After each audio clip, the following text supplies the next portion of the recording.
Why do diners across America all use the same mugs? Sit down for a cup of coffee in any American diner, and the chances are it'll be served in a thick bright white mug with a broad curved handle and characteristically inward curving hourglass-like sides.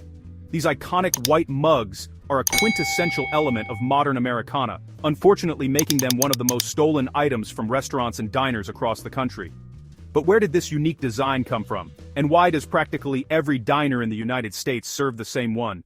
The surprising history of the diner mug actually begins in the early years of the Second World War, with American vessels setting off across the Atlantic and Pacific Oceans to enter conflict in both Europe and Asia. The advent of the war had, well, a somewhat unexpected complication. On board the U.S. Navy's warships, rough seas were causing coffee cups to slide across workstations and tabletops, and to be spilled, knocked over, or even tumbled onto the floor and smashed. To solve the problem, the Navy issued an appeal to manufacturing companies across the United States, requesting a new design for a coffee cup that was robust enough to withstand the stormy and turbulent conditions. And among the companies that responded was Victor Insulators, based in the town of Victor in upstate New York. Since the late 1800s, Victor had been making porcelain electrical insulators, patenting a unique wet process porcelain formula that was robust enough to withstand high voltages. But the downturn in business caused by the outbreak of the war gave the company the time to both expand its operations and to answer the Navy's appeal.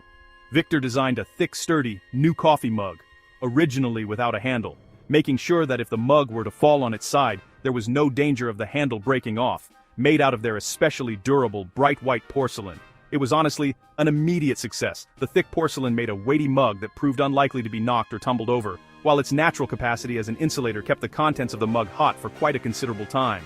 Although something of a flaw, meanwhile, the rough, unglazed base of the mug, a natural byproduct of the manufacturing and firing process, gave the base a little extra grip, ensuring that the heavy-set vessel would remain even more firmly in place on rough seas. Ultimately, the Navy awarded the company the contract, and Victor Insulators began producing the mugs in huge numbers. The design was tweaked somewhat over the years that followed. Although initially smooth, for instance, the sides were made slightly curved to allow for the handleless design to be gripped more easily. And as their work with the Navy took off, Victor Insulators began making porcelain bowls and serving dishes, too, all with a similarly robust and heavy-set design intended for a life at sea. Even after the war, the company continued to produce its new drinkware and began selling it to private businesses too. With coffee store customers, as opposed to naval servicemen, now the main user base, the design was tweaked one final time, and a durable, accessible, and ergonomic handle was at long last added to the mug.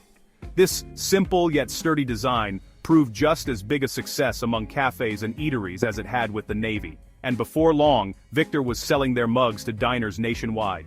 It didn't take long for other companies to mimic the idea, though, and a number of cheaper copycat designs soon flooded the market, eventually leading to Victor winding down their production of mugs and returning to the electrical insulators with which they had originally made their name. Their design, however, remained as popular as ever, even though they were no longer producing it. As a result, this simple, durable, coffee-warming mug remains the go-to item of almost all American diners, and so can be found in locations all across the country more than 8 decades later.